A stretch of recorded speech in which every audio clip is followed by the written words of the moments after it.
Download our checklists at monkairlines.com, link in the description. Sleek, fast, and rich in heritage, the Beechcraft Baron G58 is the modern successor to the original Baron introduced in 1961. Launched in 2005 from Wichita, Kansas, the G58 seats 6 and delivers a smooth, powerful ride with twin Continental engines and a 200-knot cruising speed. With advanced avionics and classic Beechcraft craftsmanship, it's a favorite among pilots who value performance and style.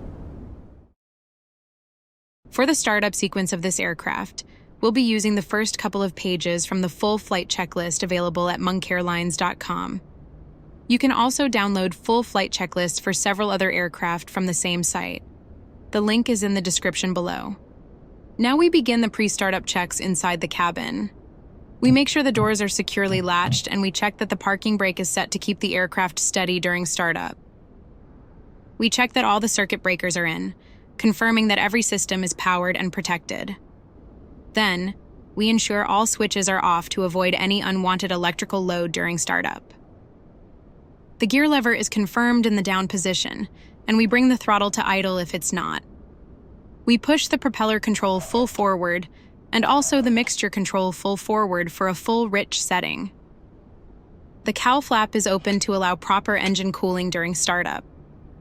Next, we check the emergency locator transmitter, turning it on for just 1 second, then setting it to arm. With the cabin set, we begin engine startup. We begin by setting both fuel selectors to on to introduce fuel. Then we turn on the batteries, followed by the alternators. Normally, the PFD would power on now so we could monitor the engine parameters during startup, but due to a bug in the sim, it won't, so we'll turn on the avionics master now, even though that's not standard procedure. Now we can check our fuel quantity to ensure we're ready for the flight. I'll just turn off the avionics master again before proceeding. Now let's start up the aircraft. We don't need to prime the engine today, but if it's cold outside, you would push the throttle fully forward, set fuel pump to low until fuel flow peaks, then pump off and throttle back to idle. This step is also explained in our full flight checklist. We'll start the right engine first by opening the right throttle slightly, about 1/4 inch. The beacon light is switched on to signal that we're starting the engine.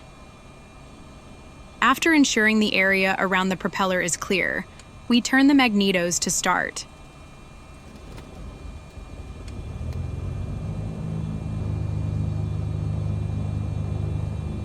Now we need the PFD engine parameters again. Once the engine is running, we bring the throttle to 1000 RPM and monitor the oil pressure to confirm it's in the green. Now go ahead and repeat the startup process for the left engine, engine 1.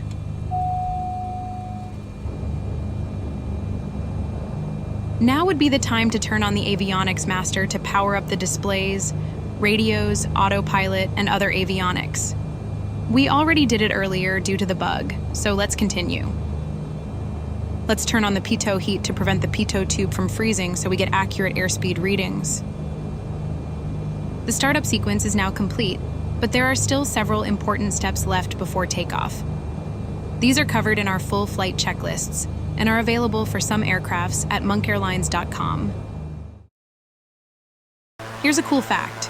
The Baron G58 shares its basic airframe design with the Beechcraft Bonanza, meaning it's essentially a twin-engine version of one of the most iconic single-engine planes ever built. Proof that great design truly flies through generations. Here at Monk Airlines, the mission is simple: to deliver short, concise, and highly informative tutorials. We make learning easy and packed with useful insights. If there's anything in the videos that wasn't clear, feel free to drop a comment so we can improve.